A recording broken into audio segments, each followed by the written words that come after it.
At heto na beshi cakes ang ating butter garlic chicken. Talaga namang, napakasarap! Iprito natin ng very light. Iprito ng bahagyakin yung mga manok.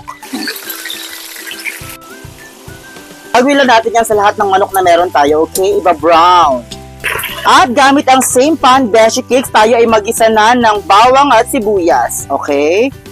Maraming bawang kasi nga siya ay butter garlic. Naglagay tayo beshi cakes ng 1 tablespoon ng tomato paste. Ngayon naman, tunawik mabuti ang ating butter. And now, let's add our chicken. Yun.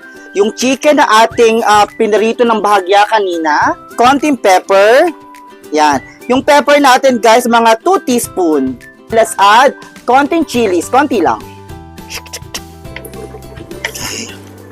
Lagyan natin ng konting oyster sauce. Just a bit. At naglalagay din tayo ng chocolate chicken flavor. Isa lang. Yan.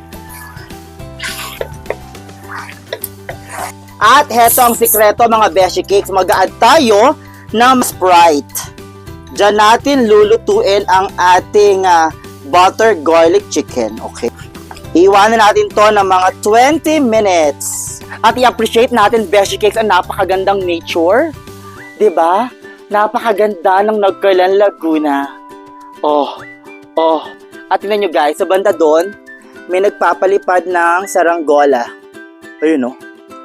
Ay, bongga yung saranggola, oh, kasi in time for Independence Day, ang kanyang saranggola ay watawat ng Pilipinas. Parang sinasabi na fly high Philippines. Diyos ko, paano tayo magpa-fly high Philippines? Paano mag-soar high Philippines? Nagkakagulo ang Senado, nakakasuka, diba? Ayan, nakakatuwa yung saranggola niya, guys. Ayan, at heto na, beshi cakes. Luto na ang ating napakaanghang, napaka-creamy, at very garlicky na butter garlic chicken. O, diba? Bongga! Sarap. Amoy pala, ang sarap na. Tataob na naman po ang kaldero ng kapitbahay. Sinasabi ko sa inyo. Diyos ko, magkakasala naman tayo sa kanin. Oh, diba? At heto na beshi cakes ang ating butter garlic chicken. Talaga namang, napakasarap! At laging tandaan, kapag may masarap, dapat nilalasang!